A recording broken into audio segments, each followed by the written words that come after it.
Don't talk about playoffs. You kidding me? Not a game. We talking about practice. We thought they were, and we let them off the hook.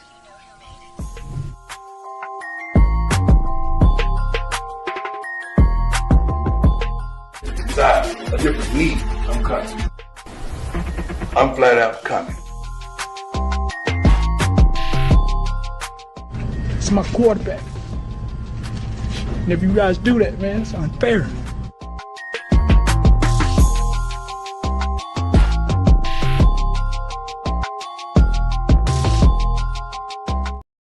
Good evening, everyone, and welcome again to another edition of the Sports Report Podcast. I'm your host, Mr. William D. Morgan.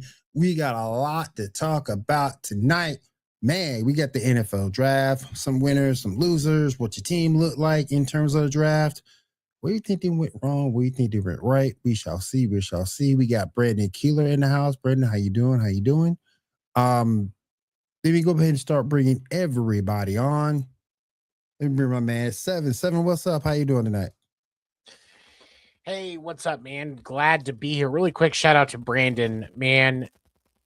He has got the last show I was on his show, 25,000 views. Very, very good. Very and good. So and those guys, they're moving up. Their show's growing. Love those guys. Love getting to work with them. So what's up, Brandon? Good to see you. And man, I'm excited to get to the point of the night where I'm going to have a mental breakdown about what happened with the Red Sox. Oh. The baseball's version of the wed wedding. I gotta talk about it.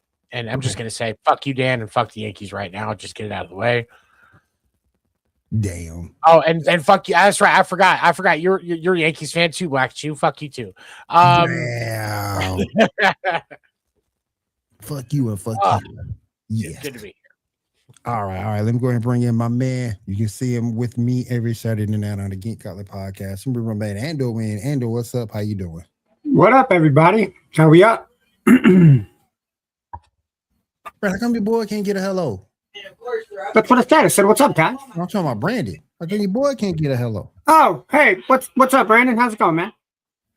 We gotta single everybody else in chat. Ando, how's it going, man? It feels like I'm talking to myself. Hi, Ando. What's up? Oh man, let me go ahead and bring on this next person. He is the biggest LeBron James apologist ever. Bring my man Dan the Dick on. Dan, what's up?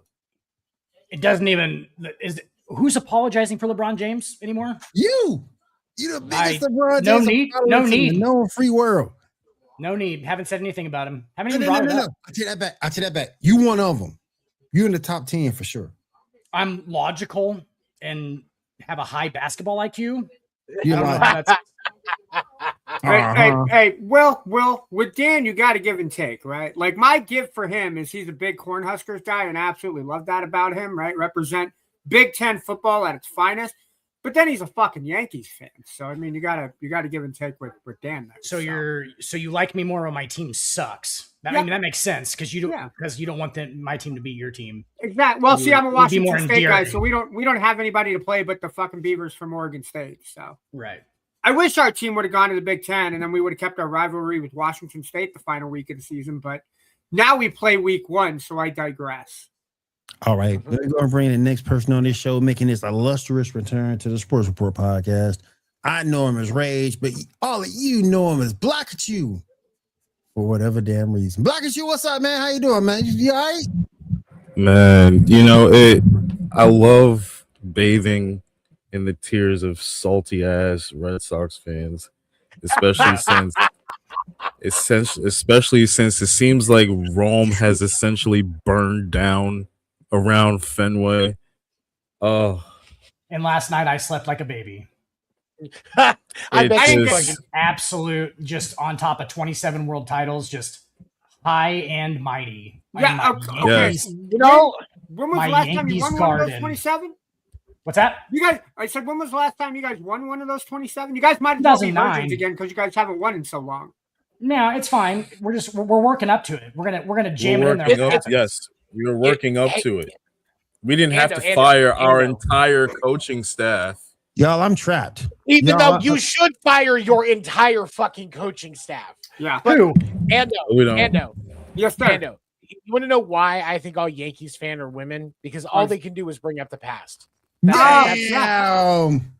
why Yankees and Cowboys fans get along so well, because all of their glory is in the past. Brandon, I need you to come on because you see what I'm strapped with? You see what I'm strapped with tonight? I got I got 2 Chief fans and 2 Yankee fans. I'm trapped. Hey, Will, no, Will, you ain't gonna do me like that. You and I are Bulls fans. We're in the same boat. We're in the same boat. Y'all 2 are Chief fans. Yeah, but Yankee fans. I'm trapped. Just know that I got that seat in the boat next to you when it comes to our sinking ship that is the Chicago Bulls landscape. Come on. That's true. However, I got to say this before we bring everybody else on, or if this is it. The Bulls did announce that they are not bringing back Billy Donovan. Yes. Praise Lord. Jesus. Praise be to the Lord that we no longer have BD. I can't do shit on the sideline on our coaching staff. Amen. Praise be to New Guinness. So he's the problem. I just want to point this out. The entire Bulls organization is a fucking problem. Parental advisory is in effect, people. The Bulls have literally just been skating, or have been absolutely just under the radar. Their fame is literally, and people who like them, like Ando, are literally from the 90s. Like they're from the 90s championship teams. Listen, who are still holding on. But we do not. What have you guys done since then? We don't promote our brand. What has happened in Chicago? Yeah, we don't promote our brand like the Yankees or the Cowboys. Because you're not like, this is our year. This is our year. Ain't nobody. I mean, no, we know we suck. In our defense, 1/5 of the time, 1/5 of every season, it kind of has been our turn. So only if you count in all. When we say it sometimes happens. Well, look, I've often said this, and I'll say it again. As long as Jerry Reinsdorf is owning the Bulls, any Reinsdorf at all, it don't have to be Jerry. It could be any Reinsdorf. The Bulls are going to be cursed. Yeah. Who owned him when Jordan played? Yeah. That's how great Michael Jordan was. He could win 6 championships with that old man running the team. Yeah. That promotes more of Michael's greatness. Because once Mike left, the Bulls made the playoffs like once. On that note, Genie Bus runs LeBron's team. No, LeBron runs Genie's office. That's how it works. Genie Bus is the GM. So Genie don't run that team no more. She sold that team. Well, she sold it to Maono. She brought LeBron. Yeah, he owns it. I think it's the Dodgers owner. Yeah, the guy that owns the Dodgers owns the Lakers now, but she still runs the team. That's what I thought. I thought she was okay. Yeah, she's still there. Yeah, but I digress. All right, until he leaves. All right, we had over the weekend. We had the NFL draft, and it was a very entertaining draft. To start off, I didn't understand what the hell some of these teams were doing, but it evened out in the end. I'm gonna go to Seven first. He's a Chiefs fan. How'd you think your Chiefs did, Seven? I was a little conflicted when they traded up for Mansour Delane. I understand, and it was honestly a little confusing. I understand the need for the secondary, especially after trading away McDuffie and then Watson getting signed by the Rams.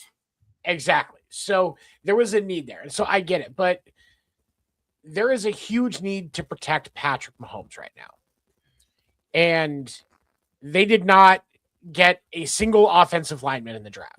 Nope. That part frustrates me. It was a very defensive heavy draft for the Chiefs. They did get a new practice squad quarterback in the 7th round if he keeps his job. How do you feel about that, Seven? I mean, I think it was one of those things where it was just like a best available choice. Yeah. That's honestly. I'm not going to lie. I like the move. I mean, it's an insurance quarterback play if he stays healthy, right? He had a hard time staying healthy during his 5th year at LSU. But his dad was a football coach, so he's going to have that heavy mind in football. I like it considering Justin Fields only has 1 year left on his contract. So if Justin doesn't stay, we have a quarterback that will have a year or two under his belt should he have to be called upon. That being said, I hope to God Patrick does not get hurt again this year. But as far as the defense goes, I like the plays. I like the pieces that they did pick up. I think for Thomas, the edge rusher that they got out of Oklahoma in the 2nd round, I think that was a really good pickup for them. The fact that they didn't have any 3rd round picks and they still picked up Kennedy from Oregon, I think was a solid move to help out with that secondary. I will give a shout out. Obviously, the Chiefs drafted Emmett Johnson from Nebraska. So liked what they saw from him, and I really enjoyed his running this year at Nebraska. But as the Chiefs fan with you, offensive line, you need help and you don't address it. Yeah. I will say this. I don't hate any of these picks. No. As far as the players themselves, I think these are all players that definitely have NFL qualities. I think that but I wanted to say this on what you said. You mentioned about Justin Fields. Obviously, I don't want Patrick to get hurt. Yeah. But there's been multiple times in past years on the show where we've talked about the fact that Justin Fields would be a completely different quarterback if he had Andy Reid in his ear. And now we're getting ready to be in the point where we could see that at some point this year if something happens. Or if Patrick is healthy by week 1. Right. Well, I think he will be. Everything says he's on track to, but let's say he's not and Justin Fields has to start week 1. Mm-hmm. I think that this could put him on track if things go correctly. I'm not saying it's a lot. For him to have a resurgence after this stint with Andy Reid, where he could have almost a Sam Darnold type, pop up after, Sam getting done with Minnesota.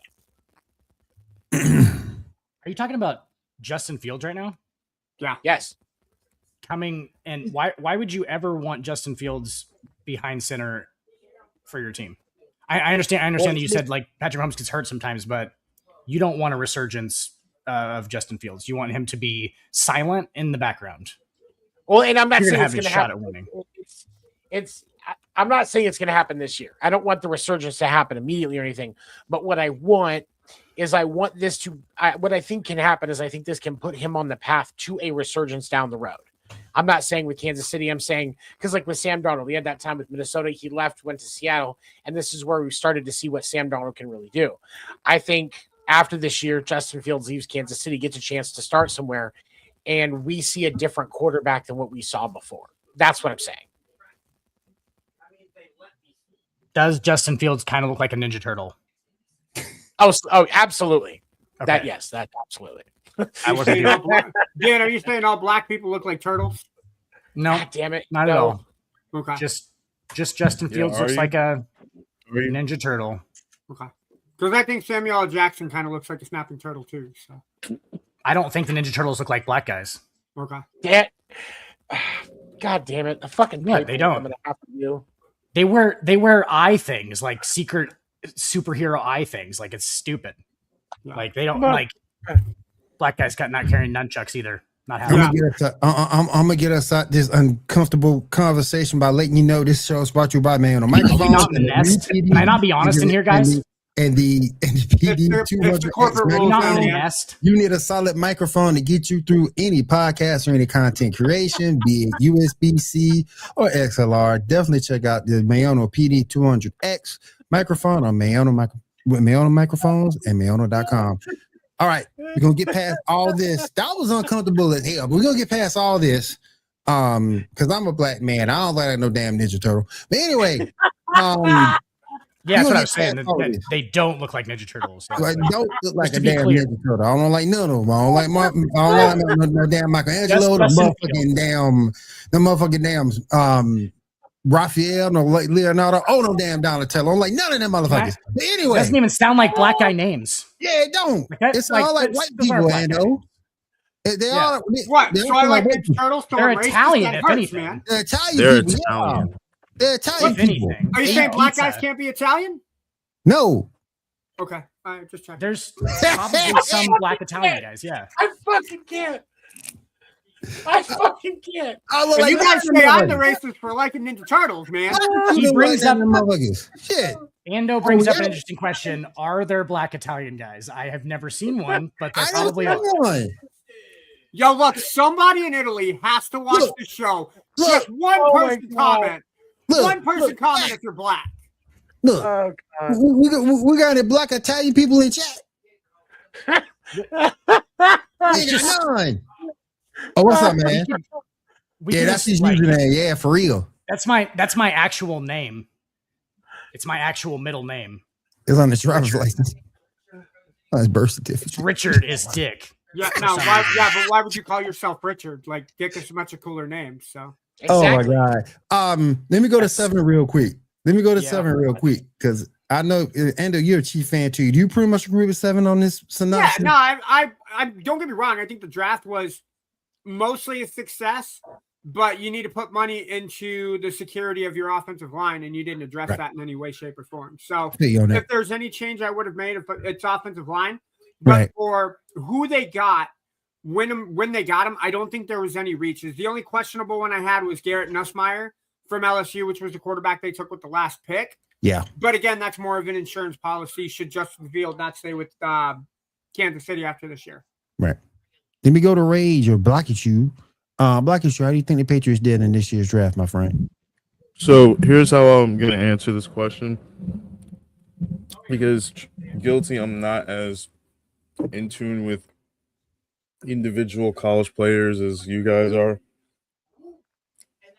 The main thing I think the Patriots needed to address this draft, and really what they need to address this offseason, is 2 things.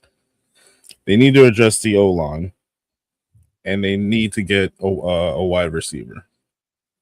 Now, based on what I'm looking at, I think they did that. I think they did a very good job with that. I still think they need to go and get a wide receiver too, because it's clear to me AJ Brown's going to be our wideout one.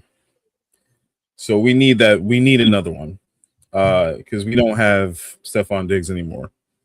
Right. So I would like to see them try to address that this offseason. But in terms of improving our defense, improving our offensive line, I think the Patriots did a very good job this draft. I think a lot of their focus is going to be with free agency coming up. So Sugg says he likes the Giants, Bucks, and Jets. His losers, Rams, 49ers, and Jags. I don't understand what the 49ers did with that first pick. I really didn't understand it, but I'm here as a regular guy and they over there, but I didn't understand the first round pick. I didn't get it. Dan, anybody's draft you want to talk about? The very rare combination of a Yankee and Patriots fan. Is that correct?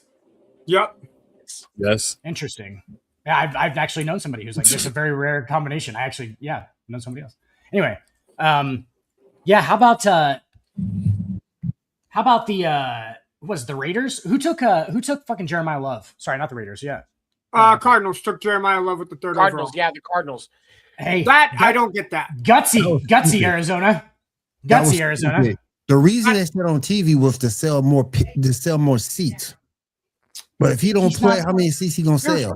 Here's the issue that I don't get with that. They just picked up Tyler Algier from Atlanta. Yep. Connor is recovering from injury, and Benson is recovering from injury. Which one of those players don't play? Which one do you put on the trade block? It ain't going to be Love. you're going to be paying Love $5 million on his rookie contract every year. So Love is not going anywhere. They should have put that pick on the fucking draft block. They should have put that pick on the draft block. Exactly. They really should have so much more for it. Back, yeah, absolutely. They should have traded back and got some help on that damn offensive line, particularly on that left side. Yeah. Yep. For me, it just doesn't make sense. It doesn't make sense why they went running back. I get it. He's quote unquote a generational player, but Love went number 3. The Seahawks at the 32nd pick of that same round, so 29 picks later, picked up his backup running back, Jadarian Price. So you could have traded back and picked up a guy just as explosive, or as Will said, you could have picked up help on the offensive line. You could have picked up a receiver opposite of Marvin Harrison Jr., maybe get Marvin Harrison Jr. some shit off his shoulders so that he can actually play up to his draft stock. There's a lot of questions with how Arizona ran their draft this year. And I don't see it. Maybe the front office is making a plan, drawing by crayons that we can't see because that's how incompetent they are. Yep. I mean, it is Arizona. You have the 3 really awesome siblings in the Rams, the 49ers, and the Seahawks. And then you just have the special needs kid. That's Arizona playing and eating the crayons. So, well, I will say this. I think Beck is going to be well for them.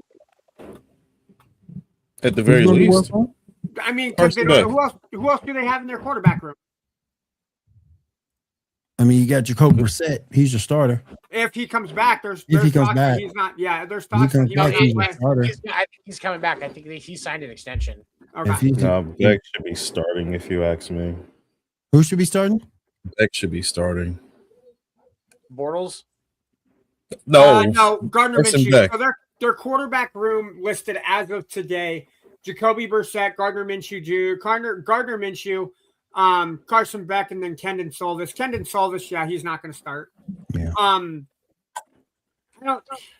I don't hate Beck starting, but the play of NFL is so much faster than college that I think you have. I know who you're talking about, Jerry. I think you have to give Beck at least half the season to get that timing and the rep down to it.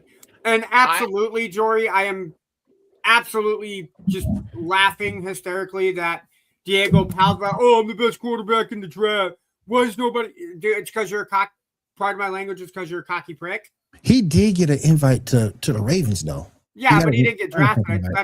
He didn't get drafted. Yeah, you're right. Totally fine with that. You're right. My team is New Orleans Saints, and with the exception of one pick, I'm happy. Jordan Tyson's one of the best receivers in the draft. His brother's playing basketball too at the moment. Provided he can stay healthy. That's going to be the key. That's going to be the key for him. He has to stay healthy. But everywhere else, I love it. I love Christian Miller. I don't know if I would have picked tight end with Oscar Delp that early. We needed corner help as well as an edge rusher. Ended up getting one in a trade with the Raiders. Hopefully he can kind of find himself again with the Saints, and hopefully he can find himself with the Saints. But primarily, I love the draft. He got plenty of help for Tyler Shook, Bryce Lance, Trey Lance's brother. Hell of a player, real fast. I do like that Christian Miller pick in the second round as well to help out with Cam Jordan. I love that pick. I love that pick. I think the Titans make a little bit more noise than people expect this year. Yeah. There's a lot. I mean, you look at the way that team is building, all the changes that they've made. I really do think the Titans are going to be one of those teams to watch this year. Yeah. They should change their name back to the Oilers. With the way that those fucking jerseys look, absolutely, man. I hate that they're going with that powder blue. I just liked the oil. I just liked the oil rig logo. Yeah. I always thought that was really cool. Yeah. Suggs, you can make that point. You can make that point legit, Suggs. Lance is no joke. That's a big boy, too. 6'2", 204, 205, can run like that. Man. Hey, well, Joy here did ask, do you like Shaw or do you not like Shaw? I still don't like Tyler Shaw. Okay. I still don't like Tyler Shook. I don't like Tyler Shook because by the time his rookie contract is over, he damn well near 30. Okay. But I think you're at age too much here, sir. And right now he hasn't been hurt. Hopefully the injury bug don't hit him, because if the injury bug hit him, we got to go back to Spencer Rattler, and that's all terrible to break loose. Yeah. Terrible. One thing I will say. Go ahead, Sam. No, I was going to say, for what Suggs said about the draft for the Chargers. That edge rusher they got in the first round, Akeem Mesidor. Yeah. That he's a beast. He's a beast, and Jake Slaughter as well. I think he's going to be a good center for them. He's got good hands, good awareness. Yeah. They actually picked up 4 offensive linemen in this draft between Slaughter. They picked up Travis Burke from Memphis in the 4th round. And then their last 2 picks in the draft were Logan Taylor from Boston College and Alex Harkey from Oregon. So they know they needed to address the protection of Justin Herbert. So they did the opposite of what Kansas City did. I was happy.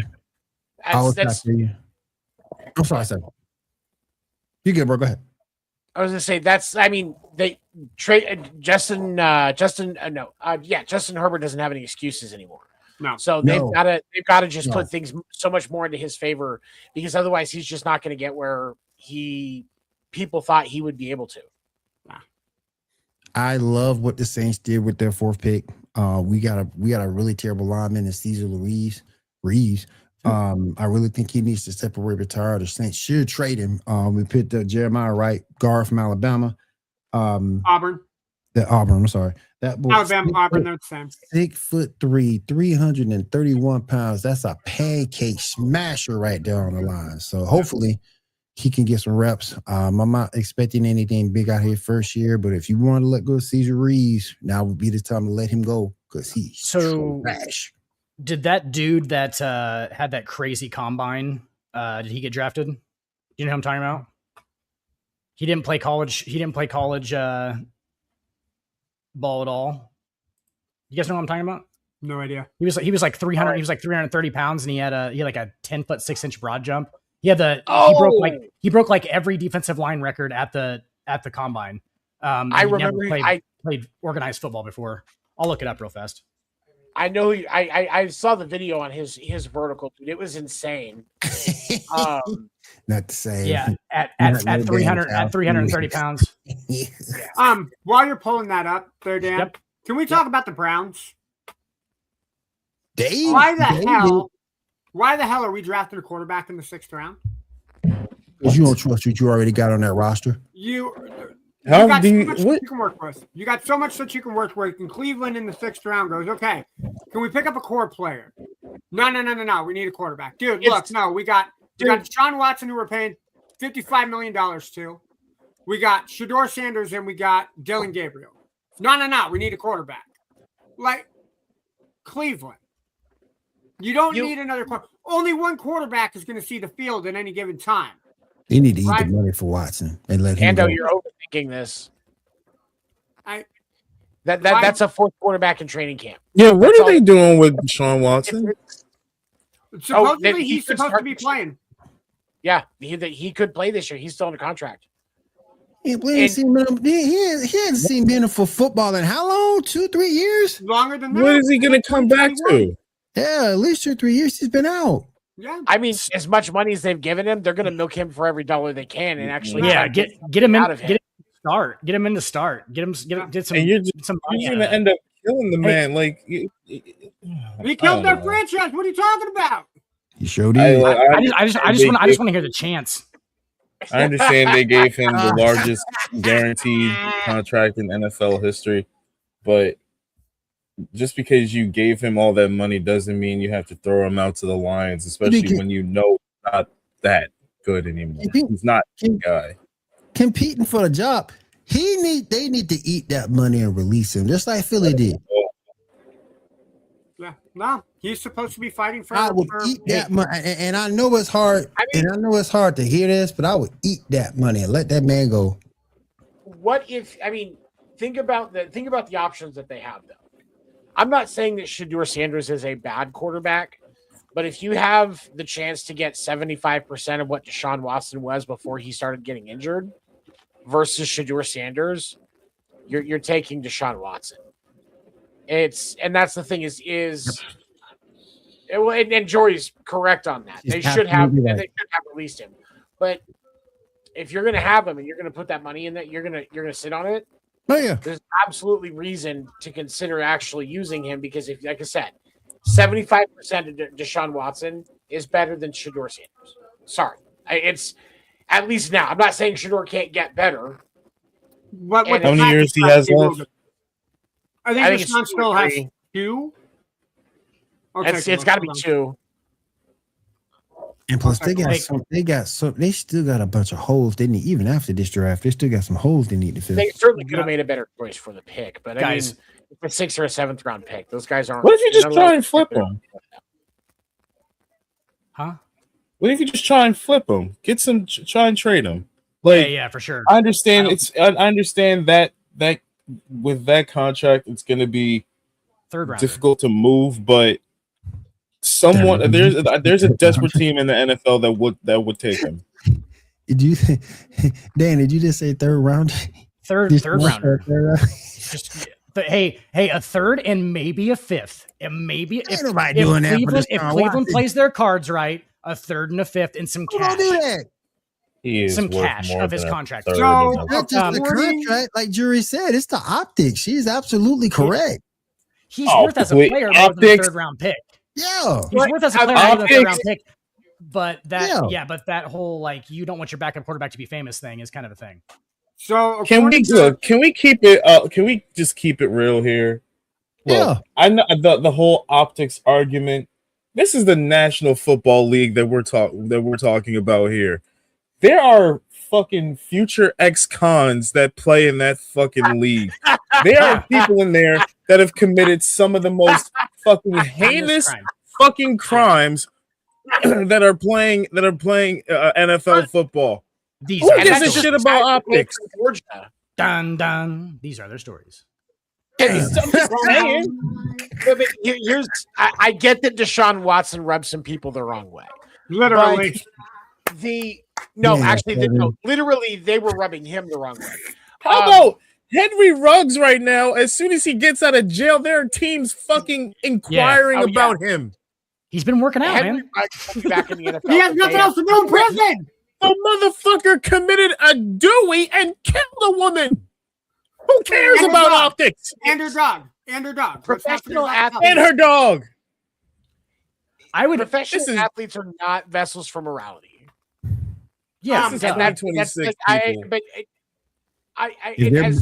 sports fans, we know this, but I guess there's kind of a point where you have to go. Where's the line where you actually say, okay, maybe this is too much of a crime? Because like Blackett, you said, a Dewey and a dead girl and dog, like that's a lot, man. I would rather hang on league after stabbing Nicole and let's that other play guy. The hypothetical game here. If they're being brought in to back up, then they're not going to want to deal with it, duh. I would rather the guy get drunk and accidentally kill somebody than have 30 women unnecessarily jerk him off or against their will. I think that's like an even trade-off. I don't know if it's probably about equal as far as heinousness goes.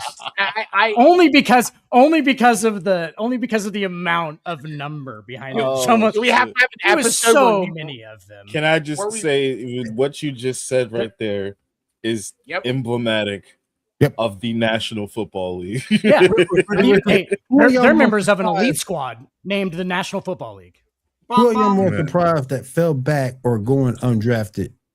Green, Pavia, McCoy, or Cooper? I got McCoy. I think McCoy, yeah. That hurt my feelings. I honestly, I got to go McCoy. I'm not surprised that Pavi didn't get drafted. Yeah, I'm sorry. Not just because of his attitude, but because I didn't see. I think he's going to be a great quarterback in the Arena Football League. Somebody know. He'll be a UFL quarterback. Or UFL or Arena Football League, one of the two. He'll be a DC Defenders quarterback for life. DC Defenders. It's one thing to not have the size. It's another thing to not have the size and have an attitude. Hell, Del Fruta didn't have the damn size, but he had the damn attitude and was successful. Need I remind you about the 2019-2020 draft? Mr. Josh Rosen from Arizona. Absolute worthless, high mighty Cardinals pick me. I'm going to make 10 teams. Yep. Yeah, no. Yeah, where's he at? Working at Long John Silver's A&W now? Nah, bro. Probably sells cars. Probably. Hey, I found that guy I was talking about, by the way. Who you talking about? That crazy athlete. He was from Nigeria. Never played football before. But this dude got drafted, bro. Man. The Philadelphia Eagles took him in the 7th round. The Philadelphia Eagles took him in the 7th round. Yeah, he got drafted. By the Eagles took him in the 7th round. What's his name? Never played football before. Uar Bernard. It's UAR. Okay. So this guy is 6'4", 312 pounds, ran a 4.63 40, had a 40-inch vertical, 10-foot, 10-inch broad jump, which is a defensive line info combine record, and hit 31 bench press reps at 225. How you ain't ever played but get invited to the combine? Because he's 6'4", 310 and ran a 4.6. He was a part of the NFL's International Player Pathways program. Projected best as a defensive tackle. He is raw technically, but has amazing athleticism. Bernard's testing numbers are off the charts at his size. He ran a 40-yard dash in the low 4.6, posted a vertical jump just shy of 40 inches, and had a broad jump of just under 11. Freak. I agree. Yeah. I agree, Drew. That's a Howard pick. I agree. Yeah.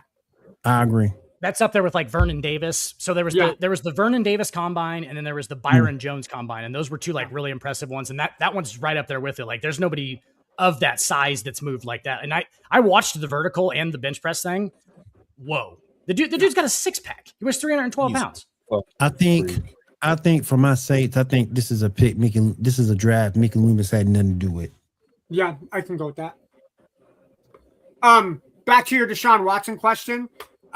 He is guaranteed to make $34.8 million this year as part of his restructure. The Browns would have taken a cap hit of just under $45 million had they cut him this year. Next year, that cut drops to $35 million. So you could probably move him, right? Yeah. You said it yourself. There's a team that's desperate enough. Cincinnati could take him. Hell, they traded Joe Flacco last year. They'll trade within division. Bengals will need a backup quarterback after Burrow gets hurt. You calling that, Ando? Why not? Hey, man, they got rid of Trey Hendrickson. Call me Ando-Damas. Call me Ando-Damas. Yeah. All right, you guys. Let's go ahead, continue the show. Let's go ahead and talk about the NBA games that happened yesterday. The Rockets get back into the series. They beat the LA Lakers yesterday. They beat them 115-96. This wasn't a Lakers day. I still think, though, this thing is over. Yeah. Yes, this is over. I just think it's over. Look, we called everybody on. We called it. If KD didn't play to his potential, they were going to lose this series. And I'm starting to think, and I don't know what you guys think about this take. I don't know about y'all, but I think KD's not hurt. Dude, he's hurt upstairs. I don't think he is either. Hurt. Dan just said it. Hurt in the head. He's hurt in his burner account. Where he's hurt, and that's seven. This would be his burner account. His thumb's hurt. Oh, but his burner account is in here. Okay, it's his heart. They're just. I think the Lakers are just stretching this out a little bit, so they have more time to get Luka and Austin Reeves back. Because that's the only way that you're going to stand against Oklahoma in the next round is if you have Luka and Austin Reeves if you're the Lakers. Yeah. So I'm not.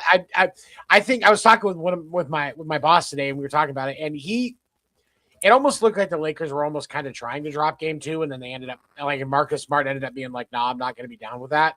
Yeah. And then so, or maybe it was game 3. It was game 3. It was game 3. So they dropped game 4. Do they let them have game 5 as well and then take it at 6, or where do they draw the line before they? I think 5 is where you draw the line. Yeah. Right? Well, I think you have to do it at 5. Just this game right now. Yeah, it's back. Yeah. It's back. I mean, after the 1, it's like it's gets you a couple extra days or whatever. And the amazing thing is like LA's playing well enough right now that they can just put their foot on the pedal and just go ahead and win this thing like whenever they want to.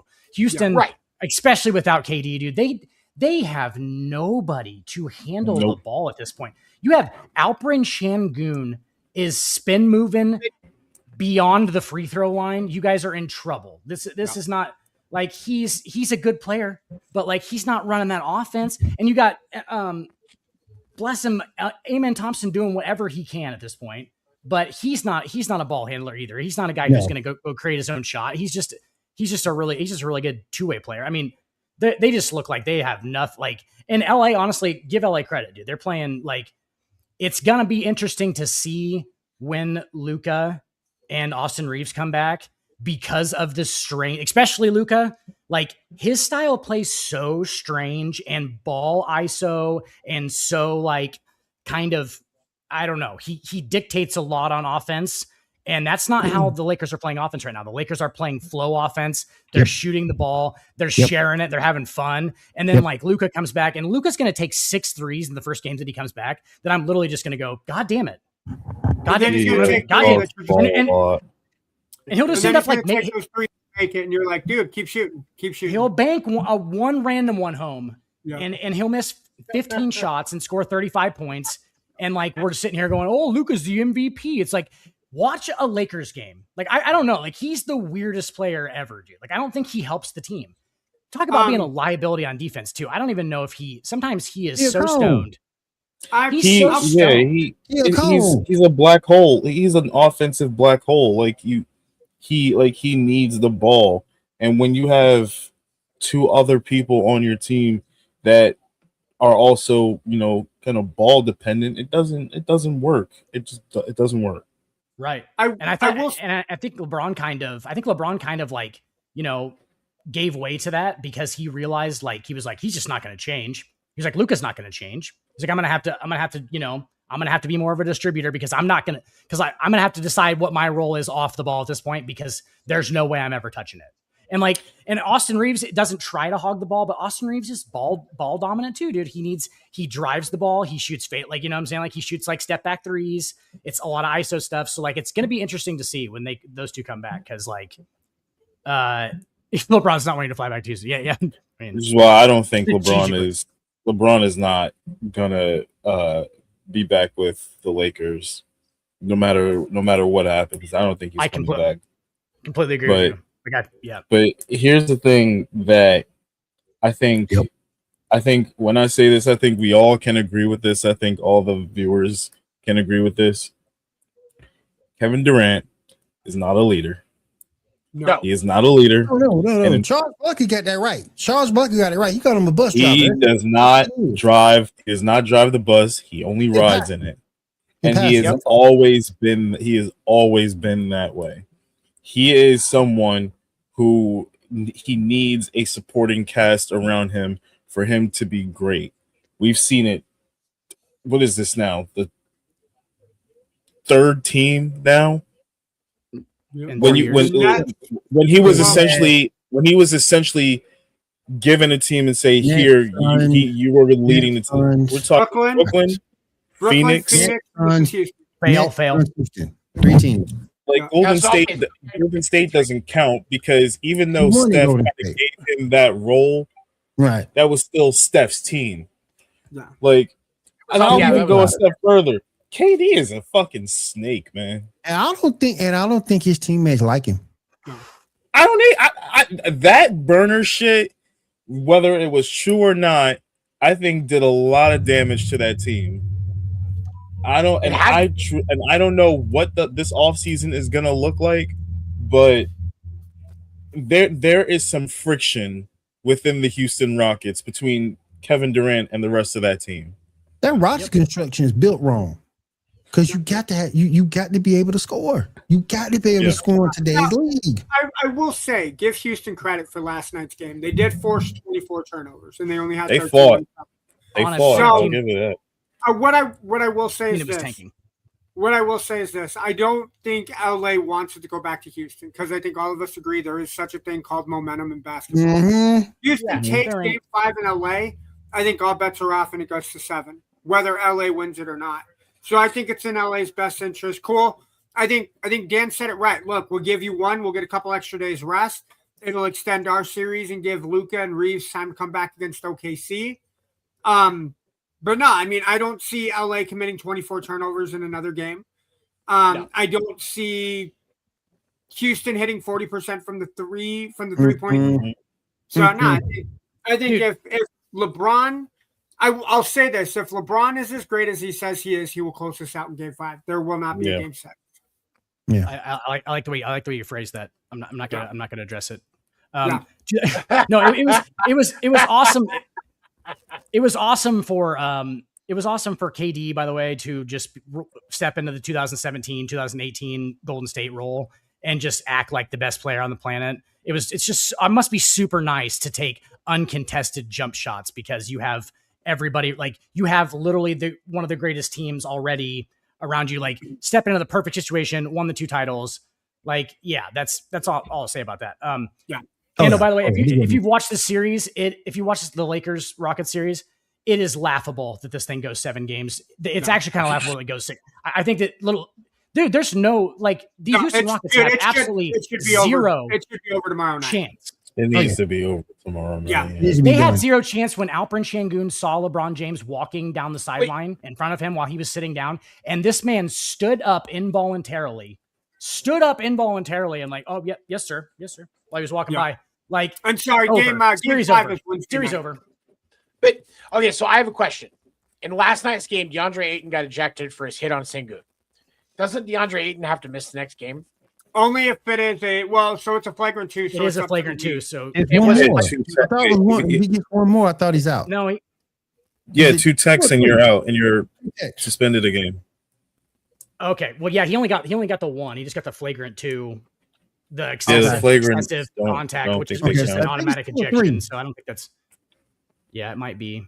I don't know. I have to look that up. That's good. Yeah. I think that's a big question mark. I'm not saying he's a huge difference maker, but if they don't have Luka or Austin Reeves back, losing DeAndre Ayton, they can definitely have an impact to make these a little bit more difficult. I'm not saying the Rockets can use this to come back if it is, but I'm just saying it makes it, the wall a little higher, if you will. Right. So according to sources, he is not expected to miss Game 5. The controversial hit came in Game 4, obviously, when Ayton was ejected for the flagrant 2 foul on Sengun after his elbow struck the chin of Sengun during play. While the hit looked vicious, there was no intention to it. Both coaches have expressed disagreement over the severity of the call. A little softer than they're used to, and Sengun saying he didn't expect an ejection, which obviously they got. Playing. Yeah, it sounds like sorry. So I'll retract that then, because it looks like he's playing. That's because I mean, and with them not there, you need DeAndre Ayton to at least for the offense. You're not going to get much on defense, but the offense does help. Well, he got 10 rebounds yesterday. So, moving on. We have to wait. Hold on. We have to talk about this. What? What you see? Orlando is about to take a 3-1 series lead on the number 1 seed Detroit Pistons. Where have you been? We talked about this. But my thing, and I said it before. I've said it before. Past Cade Cunningham, you got nobody. This is crazy. You ain't got nobody. Past Cade Cunningham. I'm not surprised. You ain't got nobody. Pistons can't Thank you, Cal. Pistons can't shoot. If they are not creating turnovers off their defense, they're not gonna do it. Oh man, my Knicks look so good now. Ooh, baby. They have hold on, Will, before you go, Will, hold on. Blackachew, you're talking about the same Knicks that just gave up 2 games in Atlanta to the Hawks? We'll be fine. No, you're playing a 3-game series against an unpredictable Hawks team. I know you're talking about. The New York Knicks are going to win that series for sure. We're closing that out. Okay. Right now, your second leading scorer. Well, off reputation alone. Your second leading scorer in this Pistons game right now, past Cade Cunningham, who has 25 points, is Tobias Harris at 20. You can't have a team with Tobias being your 2. The guy who was supposed to be your number 2 scorer, Jaden Duren, only has 12. Can't win like that, bro. This is wild. You can't win like that, bro. Never, ever thought. Yeah. How about that? And Mo said it. Mo said it too on Coffee and Sports. Yep. They have no second scorer on that team past Cade Cunningham. None. So it's like they ran the preseason all the way through the regular season. Like they were like that young preseason team, like trying to like prove their way, and they just like started winning games early because nobody was really playing. And then they were just like, oh yeah, we're just in first. We might as well just like, stay in first. This is working apparently.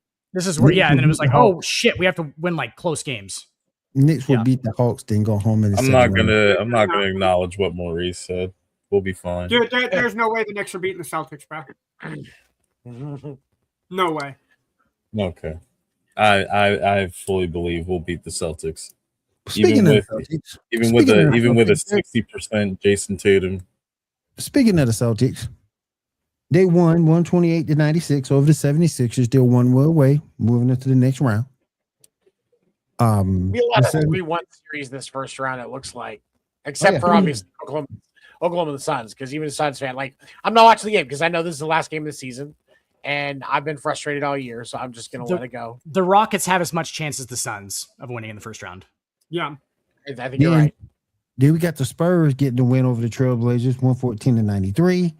Can we just talk about how bad that Portland defense was in the second half? Yeah. You go into halftime with a 17-point lead, and you lose the game by 21 points. Like, did they think that the game ended at halftime and was like, oh, it's only the Spurs, we got this.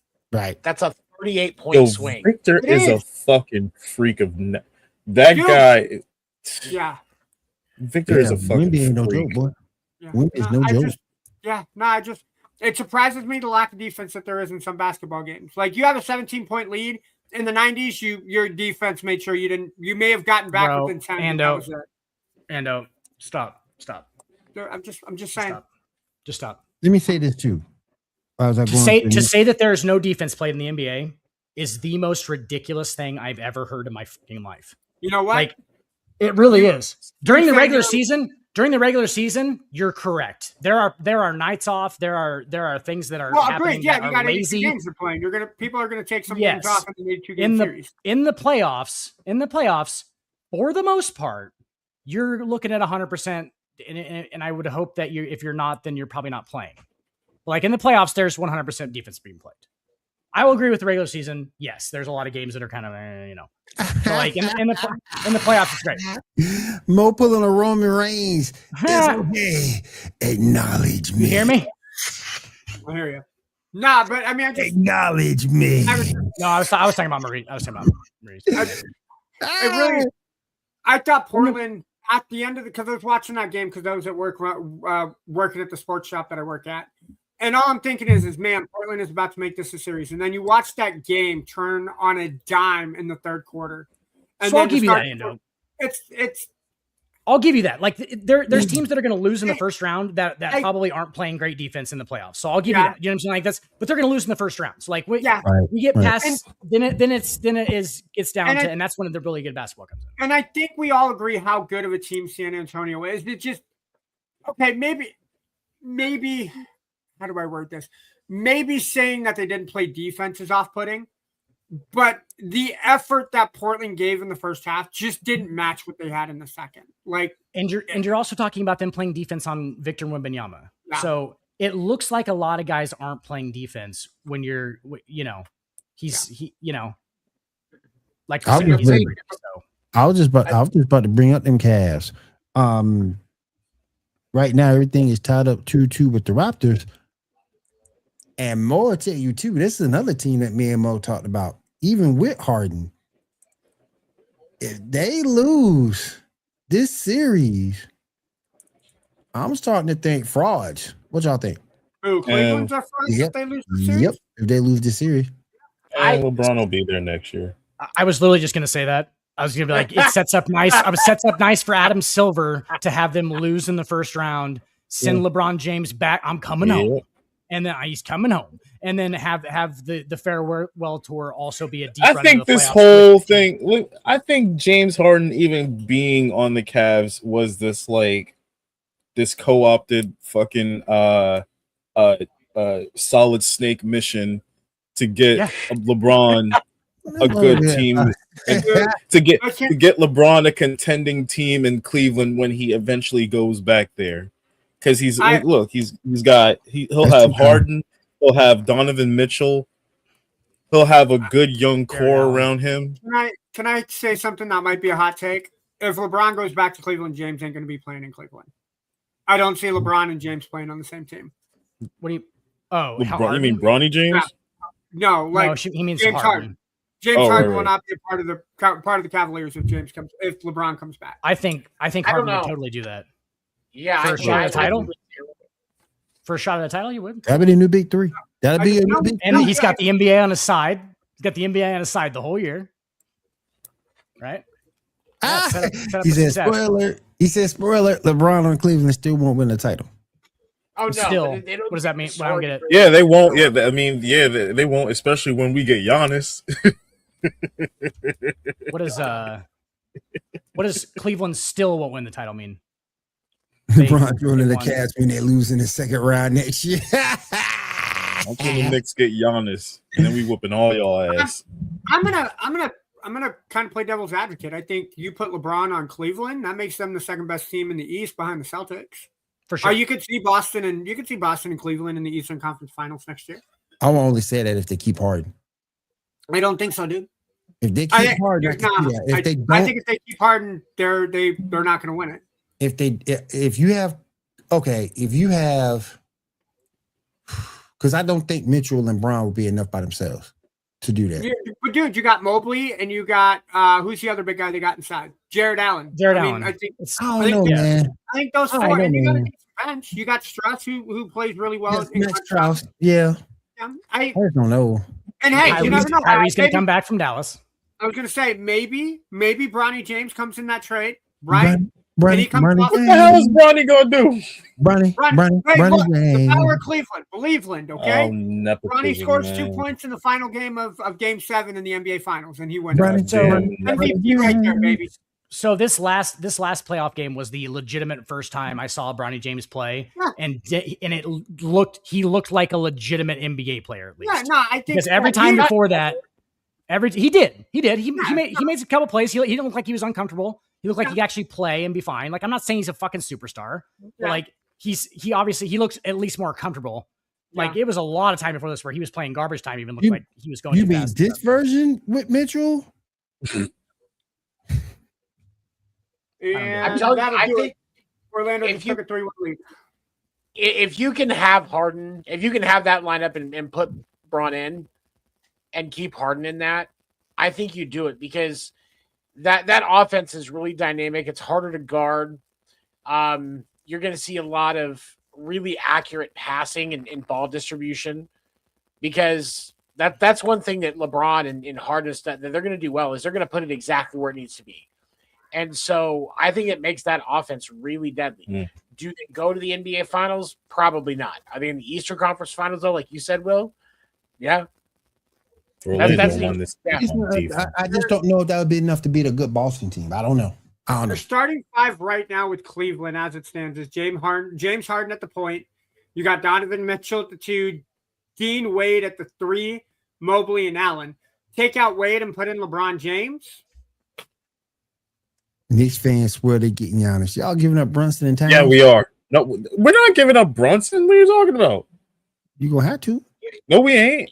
We'll give up everybody else but Brunson. I gonna make that trade work. Okay, so you're gonna win the East with Brunson and Giannis only. How you gonna win? How that's gonna work?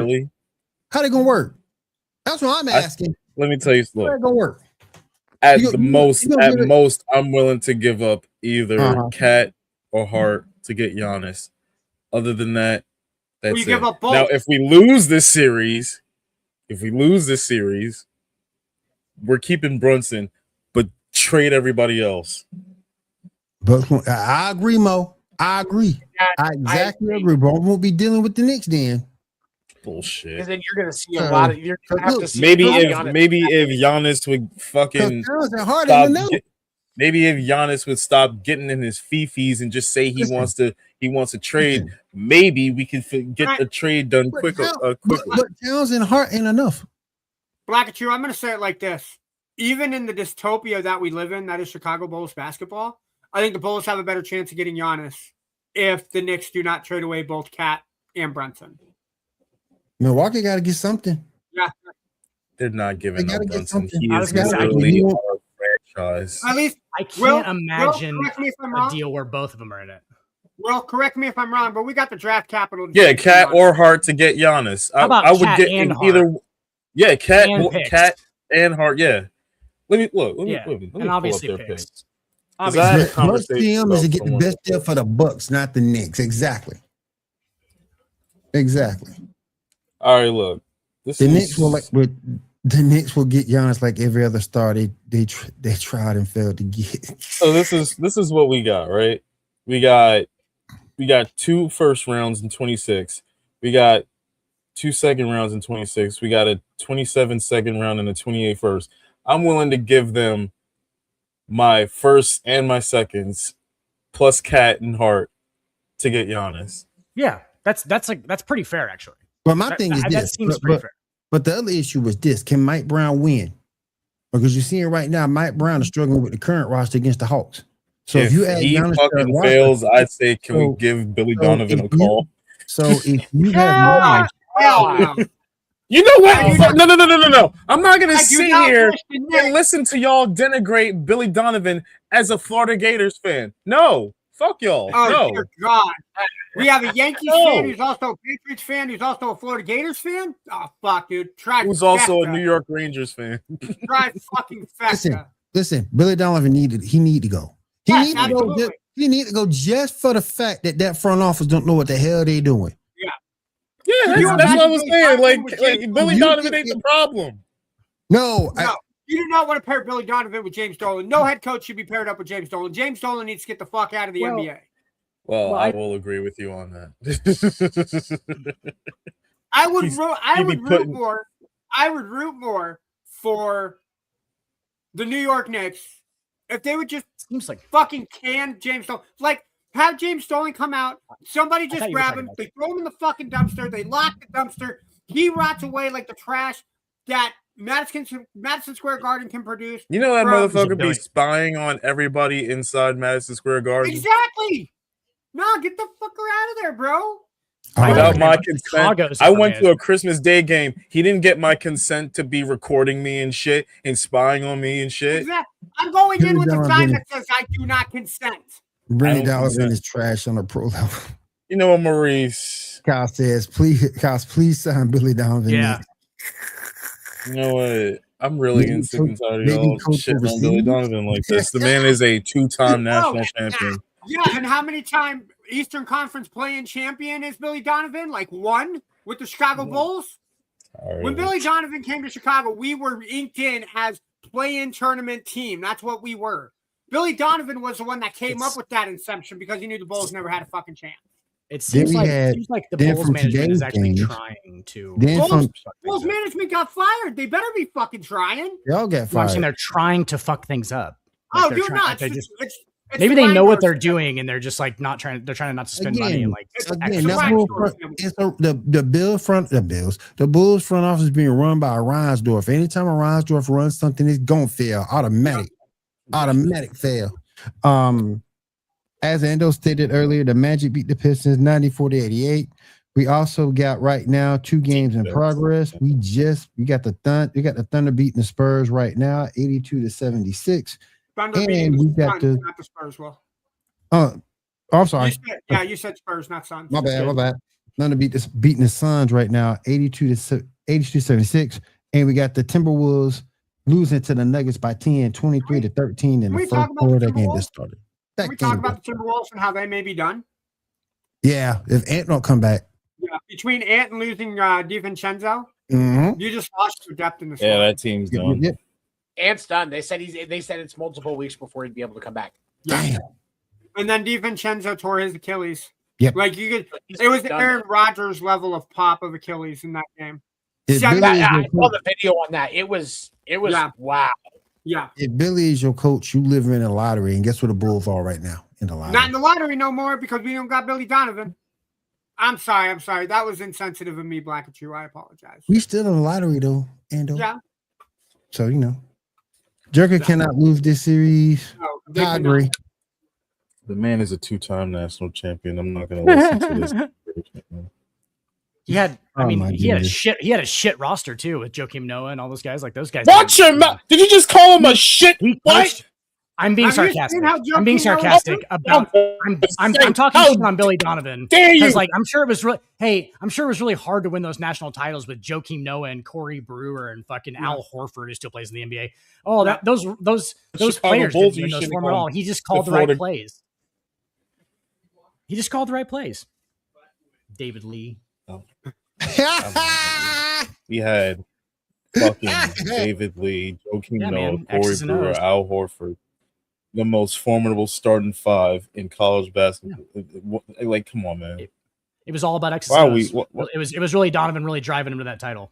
Yeah. Definitely wasn't Joakim Noah. No, not at all. Him and his stupid ass shooting form. You know, Or Joakim Al Noah's one of Horford, my the favorite perennial players. All-Pro. Don't. No, dude, don't get me wrong. Like Joakim I'm Noah being in the media sarcastic. was He's really fucking good. amazing. He's fucking. He was really good in college. Like, Yeah. yeah. Translated Al real Horford, well the to Hall the of NBA. Famer. What do you average? 8 rebounds a game? Good job. Good job. Joakim Noah had a couple of awesome seasons in Chicago. Oh, dude. I know. Yeah. I'm a Bulls Yeah. fan. I'm being facetious, Dan.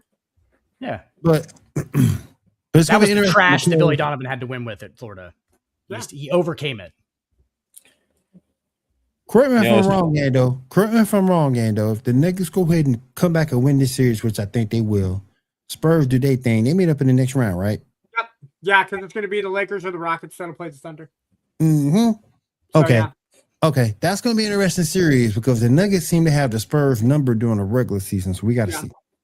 We got to see what goes Well, on. I mean, what? Defensively, I think Joker is one of only a handful of players that can match up Wemby in the post. Yep.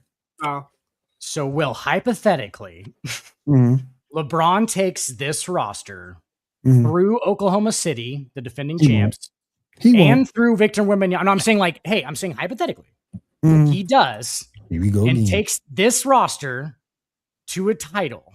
Here we go. Will you say out loud on the show that the truth? Will you say the truth out loud on the show? What is the truth? What, that Michael Jordan's still the GOAT? I tell you that all day. Michael Jordan the GOAT. Michael Jordan now until the end of goddamn time is the He the GOAT. He the GOAT. Yep. I will give you this about LeBron. I will give you this about LeBron. When it comes to a consistent legacy, He's had the best career. that's unmatched. That man, I played That is- over 20 years I think in the that's league. That probably is we should say unmatched. LeBron ain't even better than Steph. Oh boy, I'm going to argue that Black and Chew. I'll argue that point too. Yeah. he doesn't I would mean say, that. dude, He you does could it for argue, attention. even as a doesn't Michael mean Jordan that. fan, I'm going to argue you can't take LeBron and put him outside the top 3. You can He doesn't argue mean you can argue Mike, Kobe, and LeBron. Those 3 have Dude, to be if the it's top not fucking Mike, LeBron 1, 2, and whatever order you want to put him in, and then 30 feet of shit, Nope. go watch the film. Nope. It's overwhelming. I think the two should not be compared, though. I mean, because LeBron's in my top 10. I'll give him that. I don't think the two could be compared though, because I look at LeBron more like Magic than I do Okay. Jordan. I will say that. I mean, he is I will more say like that. that. I mean, yeah, for sure. Because Yeah. Jordan, because the way to sum it up, LeBron looks to make the play. Jordan is the play. Yeah. He's like Magic on like steroids. Mm-hmm. Yeah. Yeah. He like Magic on steroids. The passing ability of both is just I think where Jordan kind of has that, at least for me, you knew Jordan was going to make the play. Like Jordan was the knife that was going to kill you. LeBron is your Swiss Army knife. He has multiple ways that he can change and impact the game. You knew how Michael was going to impact it. No matter what you could do, you couldn't stop it unless you physically, like the Bad Boys Pistons and the star-studded Celtics, in my opinion, were the only 2 teams that ever stopped Michael, right? But even as Michael continued to play and evolve, Michael got help. Michael got stronger. Michael understood the game and what he had to change. So as Michael defined his legacy by, I'm going to be the guy to kill you, you can't stop me. LeBron, where LeBron excels for me is he may not be able to kill you with the shot. And he has several different ways that he can shoot you. His mid-range, definitely his driving game. I don't think he kills you so much with the 3-point shot, but it's there if he has it. But LeBron has the vision that I don't think Michael had. And defensively, you're going to get more out of LeBron than you did Mike. Plus, it's two different responsibilities because one is a shooting guard, other one's a small forward. Two responsibilities on the court. But you're playing in an age now where there's kind of positionless basketball. Oh yeah, but not Michael's day. In Michael's day, LeBron would have never played in Michael's day. He did toward the tail end of Michael's day. Yeah. I don't think you would have saw LeBron carry the ball up. But LeBron is bringing up the basketball. For the most part, it was Scottie Pippen who brought up the basketball for Michael, or BJ or Ron Harper, or Ron. Steve Kerr was another one. Yeah. But it's also an age. Bron may have played at the tail end of Jordan's career, but he also played in the start of a very watered down defensive era. You won't ever hear me say that there's not enough defense in the NBA. I think defense needs to improve. During the regular season, I agree. But during the playoffs, I just love Dan. I love Dan's face. Dan's thoughts are kind of combobulating right now. Like, okay, how do I say? But I look at it different in the playoffs. They don't need to play 82 games. Yeah, 82 games is far too many. How many do you think we should play? 65? If you want to get rid of them fucking load management or whatever, like you're gonna have to cut the. I mean, whatever. Games. I think you get rid of 10 games, you're fine. It's a lot, but oh well. I mean, like I'm saying, yeah, it's just a lot of games. I don't know. I mean, but can I ask a question? Let's say you cut down the number of games. Who's to say the players are even still going to be satisfied? They probably won't be. Because on top of games getting cut, they're going to have to take a massive pay cut, and they're not taking a pay cut. They ain't taking a pay cut. The players association make sure they won't. But that's the thing is I think in the negotiations on that one, because that would happen in a CBA negotiation, the players are going to say we need less games, and they're going to say, okay, we can scale this back, but your pay scales back as well. Because the number of times a player's going to play it has an impact on the pay you're getting. Baseball players make as much as they do to stand around because they play 162 games a year. If you scale baseball simply back, stating they shouldn't play that many. Not that they were actually, they're not ever going to cut it back. If anything, they'll add games. I understand this is a business. But they shouldn't. I mean, if they want to cut down on like the load management and stuff, they probably should, but they're not going to. I understand. Hey, man, as Charles Barkley said, thank God for hockey. You guys watched that Ducks game last night? How about Connor McDavid just come and be a New York Ranger? How about that? I'd be all right with that. Get him out of Edmonton. I'm all right with that. Rays want everybody. Well, again, who owns the Rangers? Oh, we won't speak on that. Of course. The evil man himself, James Dolan. Yep. We ain't going to talk about that. But really, did you guys watch the Ducks game last night and that goal in overtime? Amazing fucking goal, dude. Brutal ass way to lose. Brutal. I saw the picture. Brutal on the Oilers, absolutely amazing. I've seen a lot of brutal ways to lose. That may be right on top because it goes right after the line, just past the line, and the fact that nobody knows what the hell is going on. And real quick, I'm up here. I just got this on my phone. Am I sleeping on Raquel Rodriguez? On what part? The fact that she completely tore down Toro, the Houston Texans mascot, during the draft? Nice. No. Just how she looks. She's cute. Am I sleeping on her? I would let her muscle mommy me in bed. I'm just saying. That's a tall drink of water. Oh yeah, bro. And she's Latina. Yeah. Speak to me in that language. Definitely take her to Sedona and have people take pictures of them and then say, no, everybody was just hanging out. There was friends here. You just never saw them. Yeah. No. Will would definitely absolutely will take that tall drink of As long as it's cold not drink. Liv. Yeah, Like, cold drink of water, boy. I may as not long as it's be Liv. super into the WWE product anymore, but that Stephanie Oh, Stephanie Vakir. Here. Yes. I can't I'd hold on. fucking- I gotta be careful because my brother called dibs on Stephanie Vakir, so I have to be very careful with what I say. I ain't got to be. Yeah, I ain't got to be. I got to be very careful with what I say Smash. about City. La Primera. Smash City. Oh my God! Y'all do what you want. Me and Goth Mom, you're gonna go hang out in the corner. Who? Rhea Ripley? Oh We're my God! We're gonna fight first, bro. We're gonna fight. Where are you guys meet these chicks at? Ding, ding, ding. Age is back. Bro, I will come back. I will come down to Wichita, and you and I will create a ring, and we're gonna have a ladder match, and in that ladder, Let's ladder go. match is gonna be a contract for mommy to do whatever, bro. That's it. Are you really going to good, kidnap Ray. these women? I think that Dan, if you know, Dan, if Oh, I you know, think you that- know. I think that's Sol Ruka is another one, Mo. Sol Ruka is oh another my one. gosh. Oh my gosh. Yes, sir. Soul Ruka, baby. Yes, sir. The Soul Smasher. Yes, sir. You smash me with that thing any day. Good luck. Yeah. But I How's digress. fucking Trish Stratus looking these days? Oh, dude, yeah, no. Timeless. What? Timeless. Wow. Timeless. She's still 50, a yeah, beauty. for 50, bro. Hell yeah. Oh yeah. Gotta be Heck, older than yeah. 50, right? No? What? Okay. No, She's no. I older think than actually, 50. I think she's about 50. She Yeah, about okay. 50, yeah. I I guess just she want to was. get one good sniff of her seat.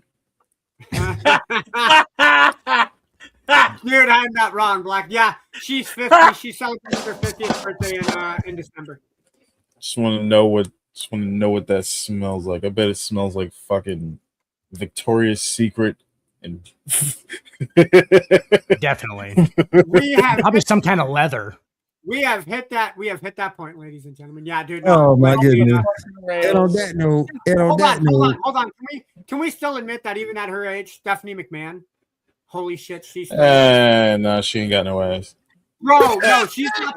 Bro, her rack though. The rack of Stephanie McMahon, dude. Oh my god. No, that rack. Stephanie McMahon- After a while, that rack. The older she got, she started to lose that ass, and now she just has that. You did not see the dress that she came out in at the Hall of Fame Those ceremony. titties are at too WrestleMania far 42. apart, and She's a handsome woman. they're too far apart, and they're fake.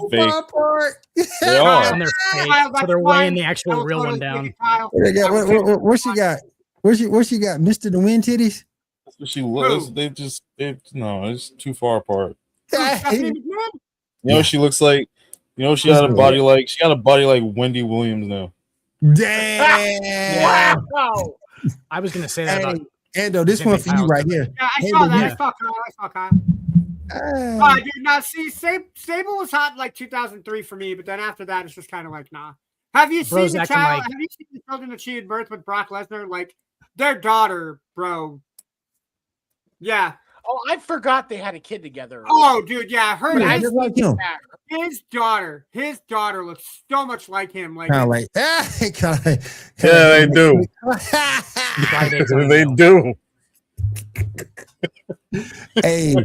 hey, but look, Brock daughter look just like him.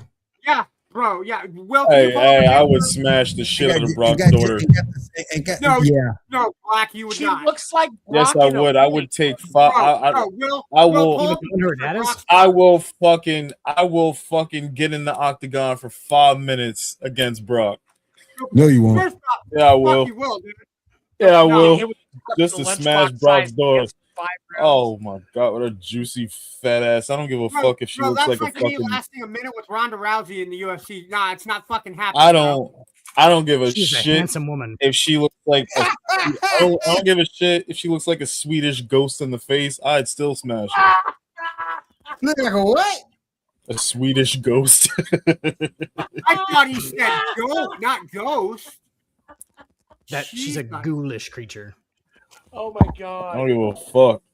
You guys are horrible fucking people, and I love it. I'm so glad you guys are friends.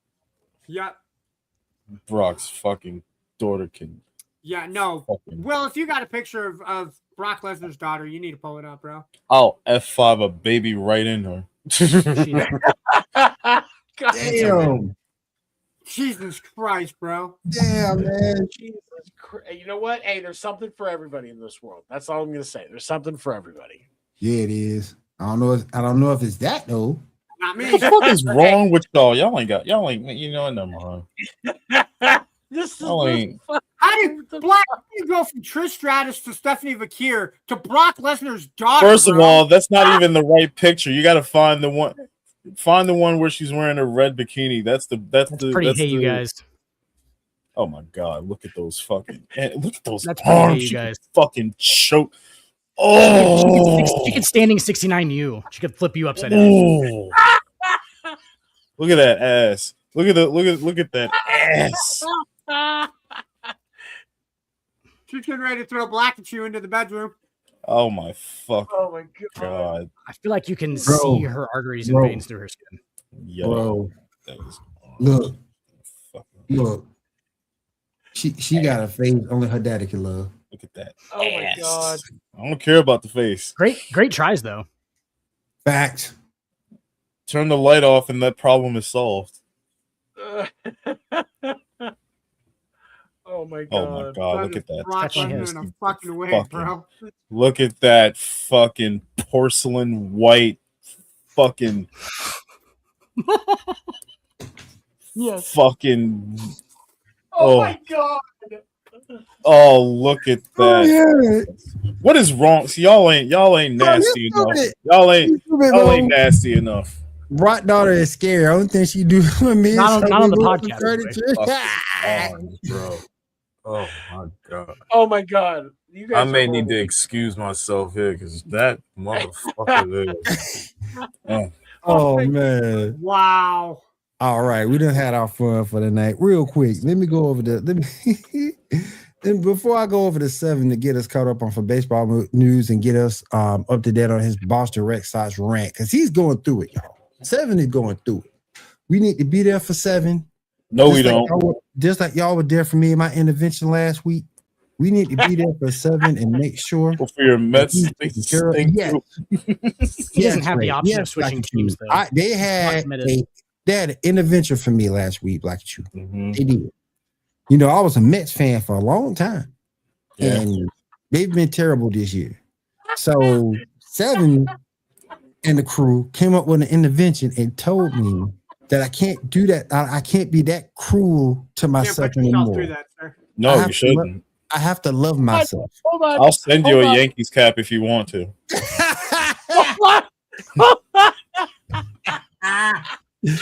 So, you know what, Jay Suggs, bro. You know what? Jay Suggs ain't got no taste. That's too funny. Oh Jay my Suggs goodness, ain't got no taste. Brock, look, man.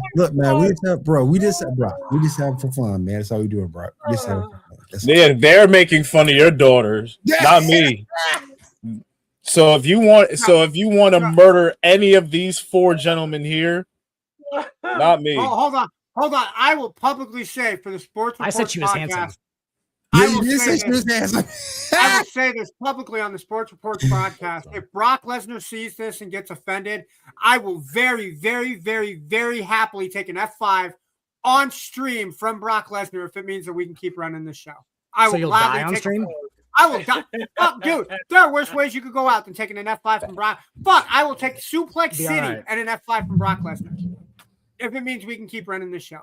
Yankees cap so he can have his heart broken in October. Hey, at least he can be in October. At least he can be in October. See, Black and Chew, what happened was they had an intervention and they finally talked some common sense into me. Mm. And now I'll switch from the Mets, who is floundering in that division, over to the Braves. They lost. That's all right choice. He was a Methodist and now he's Muslim. It's an all right choice. So I am no longer. The Braves is a good choice. I'm not joking. She really could wrestle a gator. Do you think if she wrestles for Florida Gators, her mascot, the mascot would be no, her she can wrestle a gator. Yeah. That's about right.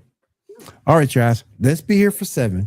Everybody, kumbaya. Let's get with 7. And 7, explain to us what's going on, sir. So on Saturday, the Boston Red Sox absolutely demolished the Baltimore Orioles 17-1. Yep. I went to the grocery store. I was like, you know what? We got to get a baseball game today. I'm going to go get some food, get my shopping done.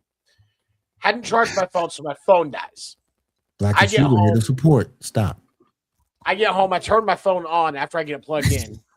And the Red Sox have fired Dan, put away the violin. Put away the violin, Dan. We don't need it right now. We're here for support. We're here for support for our friends. I don't care that it's the world's smallest violin. We're here for 7. This is 7's intervention. That's right. I don't need an intervention. I just the speech is 7. Hold on, Will. Before 7 continues, you got to put 7 on the big screen so everybody knows that this is very serious shit. No, Okay. it's serious shit. Serious shit. Put it up. Put it up. Well, thank you. Feelings are important. Thank you. Yes. The Red Sox fire 5 coaches, including the skipper Alex Cora, who is widely considered to be one of the best in the league. And it's baseball's version of the Red Wedding at this point. If you're a Game of Thrones fan. Which, by the way, decent show. Didn't hate it. Great show. A lot of boobs. For me, not a lot of boobs. Like, my initial reaction was absolute shock because I am a very big fan of Alex Cora. I think he's a fantastic coach. He's a player's coach. If you really want to see the way that he operates, I highly suggest watching The Clubhouse on Netflix. Not just for how you did displace him and the Sox, but just what it shows about baseball and the conversations around mental health and stuff like that. It's very much worth watching. So my first reaction, though, is absolutely frustrated. And then we start seeing the players come out. The players are saying they're not happy. Trevor Story said he thinks some of the best coaches in the world didn't get a fair shot. Garrett Whitlock talked about the fact that they were told they're there to play baseball and do their job. So their input on this situation did not matter. And then the next day, Sunday, there's a press conference before the series finale game against the Baltimore Orioles. Yesterday. They say they're going to have a press conference before the game. Team president Sam Kennedy and chief baseball officer, who's also the GM, Craig Breslow, come out. The owner, John Henry, does not show his fucking face. You chicken shit motherfucker. And they proceed to talk about how they didn't feel the results were what they should be.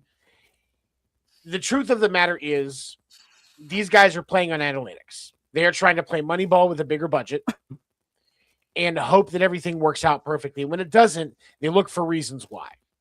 Well, the reason why the Red Sox are struggling actually goes all the way back up the top to Chief Baseball Officer, Joel Osteen impersonator, Craig fucking Breslow, who does not understand the importance of sometimes you have to pay a little extra to fill a need. Whether it was paying a little extra to get Bregman to stay and not going for Durbin, who's been inconsistent because he's a young player and needs time to develop. They're not spending money where they need to. Like all of the rotation shots that they took. The one with Sonny Gray, horrible choice. They're going to get more out of having called up Peyton Tolley than they will with Sonny Gray in that rotation. The hard thing about it is Peyton Tolley looks like everybody's stepdad. He looks like he's got a pack of Marlboro Reds rolled up in his sleeve, ready to go. But he's a great pitcher, and he's a good young kid. He's going to develop well. They spent resources on that rather than making the necessary upgrades. So what Craig Breslow did in that press conference yesterday was take a look at Mike Vrabel's method of trying to deflect blame on a horrible situation and just deflect blame, refusing because they can't fire themselves. They made shitty moves. They're not going to take accountability for it. Such a lonely day. And I'm very sick of what Craig Breslow is doing with this team. There are a couple of things that he has done already that I like.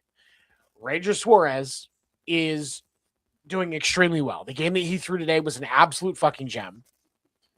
10 strikeouts. He's a contact hitting pitcher, and he absolutely shut down the Jays, who do have a lot of good hitters in their lineup.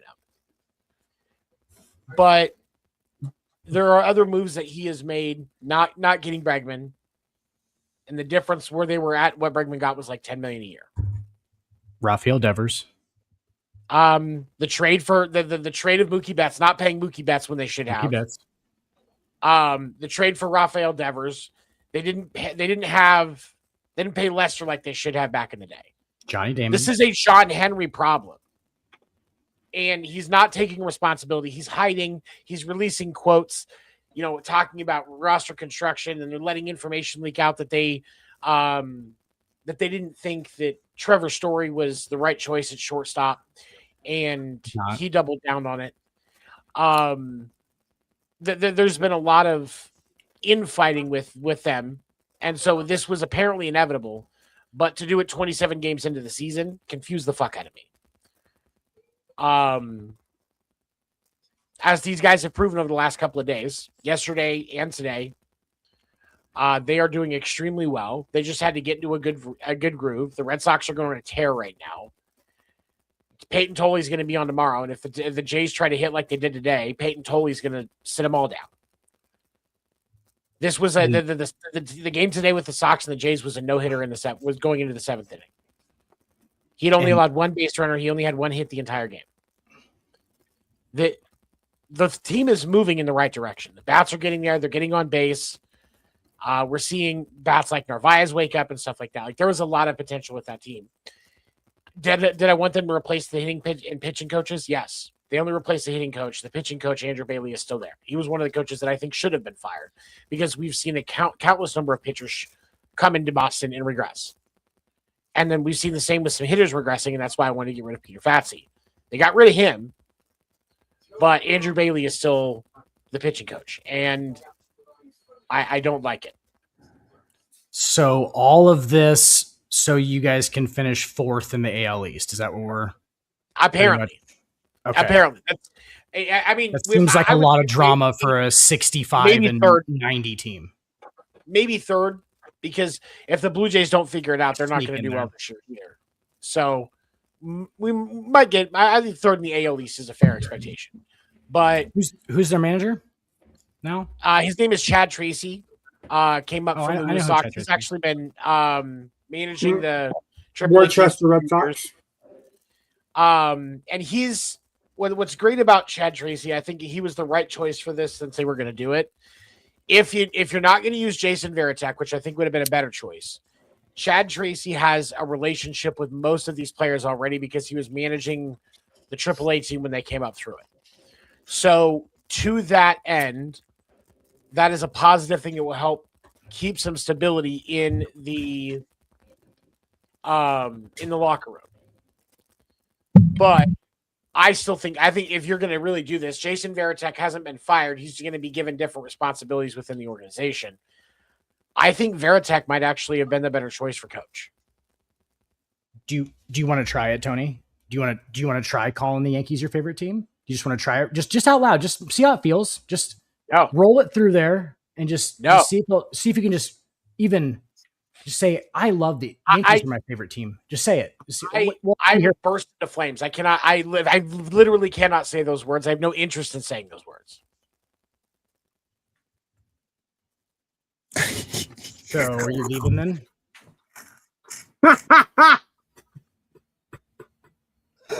Jesus, that is an in-depth answer.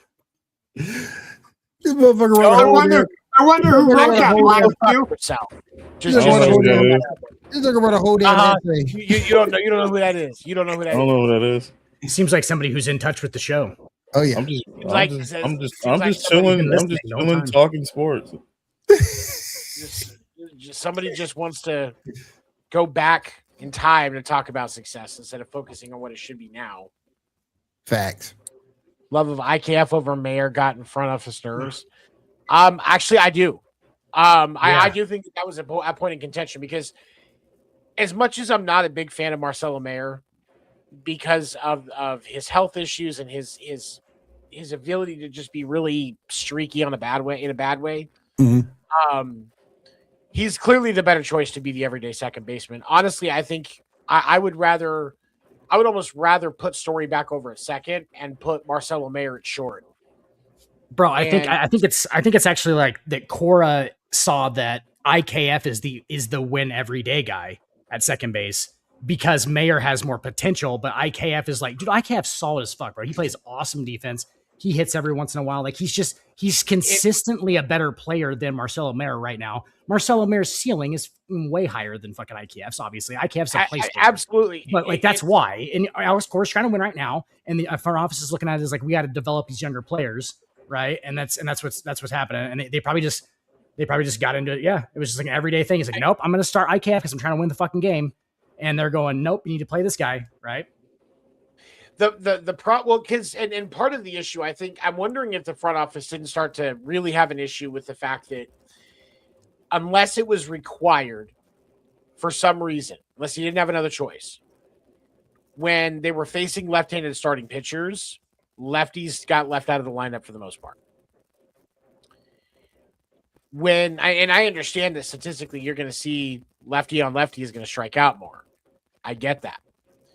But these guys got to learn how to actually hit it because you're not always going to have that freedom, especially going into the postseason. You're going to have lefties on lefties sometimes. And I honestly always took issue with that specific practice because it doesn't sit well with me. I get that there's a challenge with it. And I get you're going to look at the analytics of it to understand things. But I don't think it's right to focus on that when you're trying to, first of all, develop players. Like Marcelo Mayer should be getting a lot more time facing lefties. You should be trying to strengthen their weaknesses.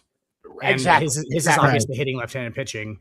ICAF's like only strength, dude, other than defense, is hitting left-handed pitching. So that's your answer to that right there too. He hits lefties really well because he's a righty.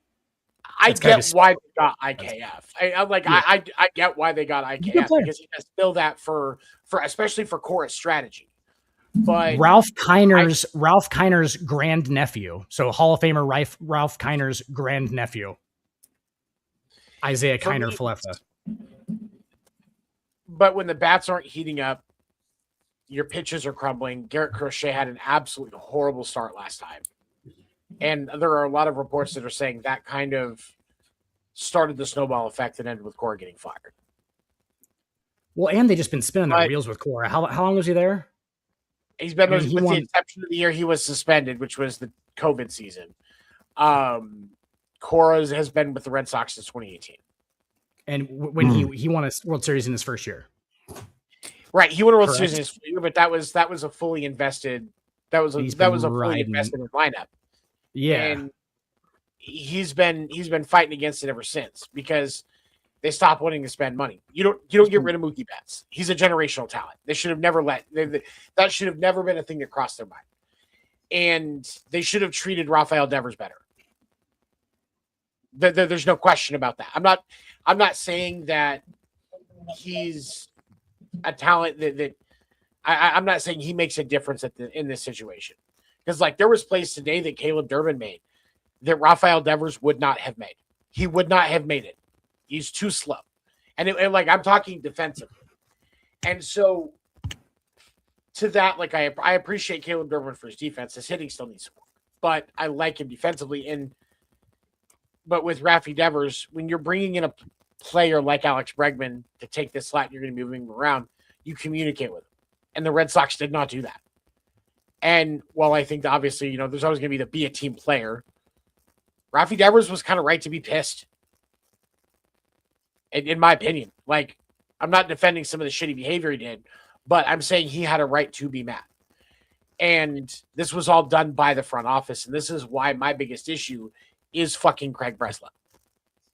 Do you think that there's fellow Red Sox fans right now, that are in on Boston radio stations? They're fucking saying the same things you are, except for in a hilarious accent. Oh, absolutely, absolutely. So if you go into the baseball side of Twitter, and you're actually just paying attention to the baseball stuff, and those content creators, the discussions on Twitter are very interesting. Same with Reddit. And so the way that getting ready to see the way some of these fans feel about the situation, because there is a collective unhappiness with the front office right now among Boston fans. And I think it's justified, because Craig and John Henry has said, and Sam Kennedy, the president of operations, has said that there's probably going to be bigger moves. I would not be surprised because of some of these issues. I would not be surprised if Trevor Story gets moved in the next month. Real quick in the chat, Sugg says sometimes that don't always work out. You look at the Angels. Look how much money they got tied up just to finish 500. Well, the Angels lost their flair when they stopped being able to deal drugs out of their clubhouse. So they're still trying to get their footing back after that. Yeah, after they basically ran a underground pharma fucking operation out of an MLB clubhouse. Damn. Like it was like Anaheim Buyers Club. Like four people went to jail over it. Like it was. Yeah, it was dude. Double selling painkillers and shit. Yeah, crazy. There was a player that died because they need to pay their assistants more. Yeah, and they were giving dude, that during the season, right? It was Tyler Skaggs, wasn't it? I think Skaggs was the one that died. Yeah, Tyler Skaggs. It was, and that's what exposed this entire ring that was coming out of the Angels clubhouse. It was a farmer ring. It was crazy. That's crazy. All right, you guys, that's all the time we have for tonight. I just want to say thank you to Wide Network 5 that's in our house this evening. We do appreciate you guys. Thank you to Maono Microphones and DPD 200X Microphone for sponsoring the show. And don't forget, you can check us out right here every Monday night, 10 p.m. Eastern. 7, go ahead and close us out, please, sir. Sports Report Podcast is a part of the Wide Sports Network. Wide Sports has great shows every morning and evening hosted by individuals that want to share their experience and their opinions with you. We love to see your activity in the chat, so please make sure you like, comment, subscribe, turn on those notifications, and make sure you join us every live show, because we love to talk to and hear from you.